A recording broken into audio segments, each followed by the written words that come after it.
Welcome to video number 2. In this video, we're going to be discussing stopping drinking and your emotions. So, you've got through your initial period, and at the end of it, you're likely to be thinking, well, now what? Now what? Now what do I do?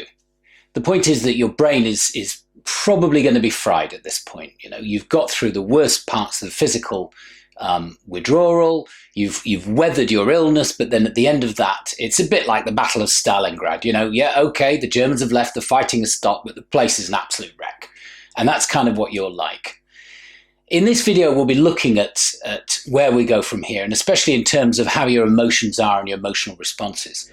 You're a different person to the person that you would be if you'd never drunk. And your developed emotional responses are different. You're a bit like, it's a bit as if your timeline split when you became dependent on alcohol, and one person went off in one direction and is not dependent on alcohol, and the other half of you went on and is dependent on alcohol. They'd be two very different people. And you have to realize that when you've stopped drinking. You have to realize that now the real work starts. The real work starts in yourself, because your emotions are likely to be all over the place. You're likely to have very inappropriate reactions to things. You're likely to be very juvenile, likely to be almost like a teenager emotionally. That's certainly the way I found myself.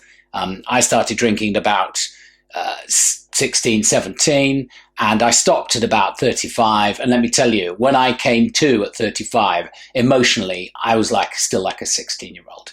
And the thing is that when you stop drinking, these emotions can be loud and clangy and terrifying. They're not what you're used to, especially if you're used to suppressing everything with a depressant like alcohol. It can be quite terrifying. And of course, you know, you're in a position where you have these emotions acting on you, unsettling you, making you just feel awful for the most part. What would solve that problem? Another drink. You have to be able to take a step back and recognize these for what they are, and look at them as dispassionately as you can. And then you have a good chance of being able to work your way through this particular period. So what are emotions?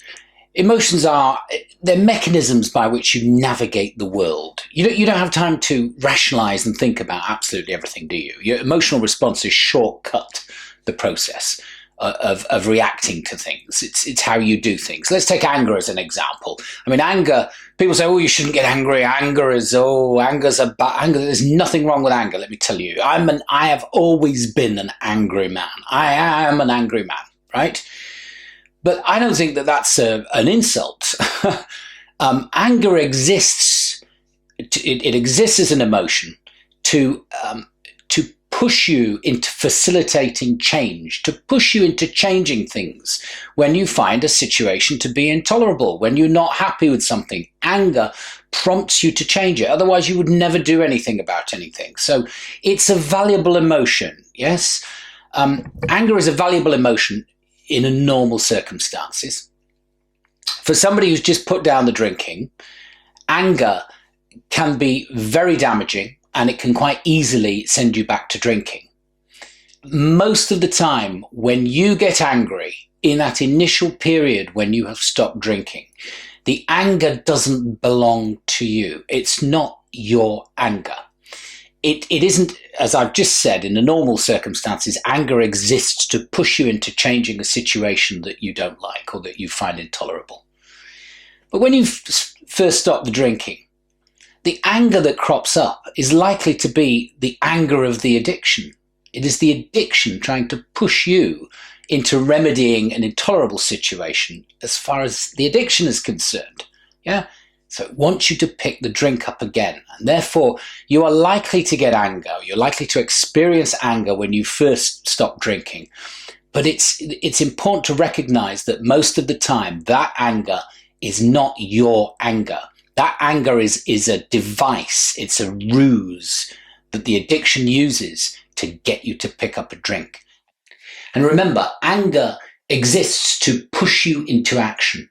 It can be a very impulsive emotion, and that's exactly what the addiction wants. It wants you to do something on impulse. What does it want you to do on impulse? It wants you to pick up a drink. So the addiction's anger comes out of nowhere, can come out of nowhere, and it exists for one purpose, and that's to get you to pick up a drink. So, anger is a bear trap. Do not indulge the anger of the addiction. In my mind's eye, I see the savage baboon, the addiction. I personify my addiction as a baboon. I've stuck him in a cage. The longer he stays in that cage, the weaker he gets. But sometimes he has little bursts of energy and he screams and shouts and rattles on the cage door. And when I get angry, I feed him. I energize that baboon in that cage. Because that's my addiction, and he wants that. He wants me to throw open that door and let him out. I have to recognize that. I have to make an internal pact with myself that almost all anger I have in this period when I've stopped drinking, I have to examine it. I have to take a step back from it and examine it to myself and tell myself that it's something that I cannot indulge in. Self-pity. Self-pity is something that hits people who stop drinking quite heavily. It's something that drinkers indulge in quite a lot. And let me tell you something about self-pity. It's rubbish and it gets you nowhere. Absolutely nowhere. And it stems again from the addiction. It's something that the addiction, it's an emotion that the addiction has, and it's designed in a similar way to anger to get you to pick up a drink. Now, when I was drinking, I would blame my drinking on everything. It was always external factors that were making me drink. It was never an addiction. Oh, no. We never blamed the addiction. We never said we were addicted to alcohol. It was external factors. I was with a girl for about 8 years, my partner at the time, during my drinking. And a lot of the time, I wasn't very nice. I'd say to her, well, I drink because you're boring. You're so boring. I just, life is so boring without a drink. It's just, I can't stand it, basically. I would blame all kinds of external things. Maybe my job was rubbish or, the world was going to pot. It didn't matter what the excuses were. I would use the drink as an excuse. And then, of course, when you stop drinking, the first thing you do is you get miserable because you're withdrawing from the drink and you think life is intolerable without a drink. This is the biggest lie that the addiction tells you. You'll never have any fun without me. You're never going to have a good time without me there to help you through. It's rubbish. It's a lie. And the addiction keeps telling you that, and it feeds your self-pity. This becomes a maudlin obsession with the fact that you can never have a good time without the drink, and other things are to blame for you drinking, because if life wasn't so rubbish, you wouldn't be drinking in the way that you are. The drink masquerades as your friend, but in reality, it's not your friend at all. It's your enemy, and it is doing everything it can to destroy your life. But you don't think so. It's a kind of relationship where you think that it's solving your problems, and it's not. It's doing the exact opposite. So this is why it's very, very important that you have a look at self-pity. There's nothing to be miserable about stopping drinking. There's nothing to be pitying yourself about stopping drinking. Quite the opposite. It's a cause for celebration and happiness and optimism. It's an incredible event. Once you put the baboon in the cage and you shut the cage door and the baboon starts getting weaker and weaker and weaker, you are getting stronger and stronger and stronger. Navel gazing and obsessions. Now, when I stopped drinking, I would get obsessions over things, and I would become very self-absorbed. I was doing a job at the time, and there were about 5 of us. It was a job in property. There were about 5 of us in this office, and it became, to me, it was like I was on the Starship Enterprise saving the universe or something. This tiny little office with all of its little petty jealousies and all the little games that people play. It became a massive obsession for me. I'd be up at 2:00 in the morning having long hikes and just stewing about what people might have said about me or what people might be thinking about me. This is entirely natural, I think, when you put the drink down. You do have a tendency to obsess about other things, to try and fill that drinking void with drama. With internal drama, which then becomes external drama. And again, this is designed to lead you into picking up a drink. This is something that the addiction wants. It wants drama in your life. It wants you to be obsessed about certain things. It wants you to get yourself upset. It wants you in that state of disconcertion, of upset, and that's how it wants you to be. And you have to take a step back and learn to recognize that.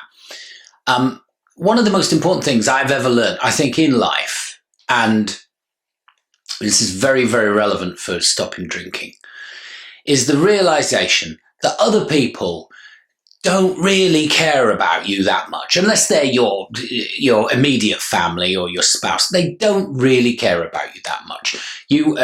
Most people go through life as the leading actor, the leading film star in their own film of their life, and it's themselves mostly that they think about. And when they do think about you, it's normally a fleeting thought about something you may have said or done. They don't sit there not normally, they don't sit there stewing on and on about you.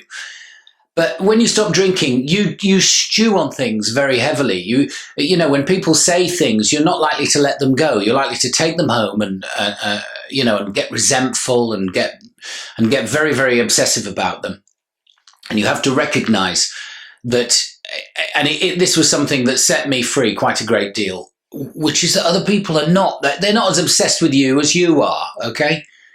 And you can just let things go.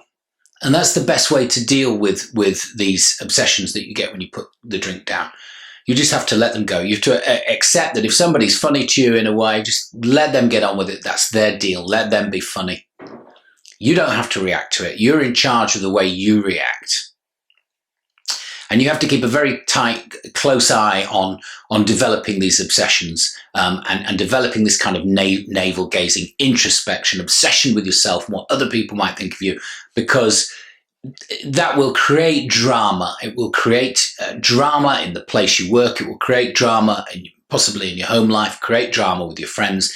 And what is the addiction like? With anger, drama, loves it, absolutely adores it, loves there to be an issue, to be something, some excuse. And how do we cope with drama? How do we cope with coming down from a drama? We go and pick up a drink, and that's what the baboon wants. Recognize these emotional states for what they are, devices that the drink, the addiction uses to get you to pick up the drink. So, anger. It's not your anger. And even if some of it were, treat it all as if it were not your anger. Have no truck with it. Do not indulge yourself in anger. Self-pity. There is nothing to be pitying about. Absolutely nothing. Everything to celebrate. Everything to be happy about. And one of the best things to keep you sober long term is gratitude. You need to be grateful for the fact that you don't have to drink. And navel gazing and obsessions. Please try and remember that the vast majority of people think about themselves most of the time rather than about you. You don't need to obsess and create and involve yourself in drama. Drama is fatal to stopping drinking. Nothing will make you pick up a drink more than a big drama. Please visit my website at ditchthebooze.com for more tips and inspiration on ditching the booze.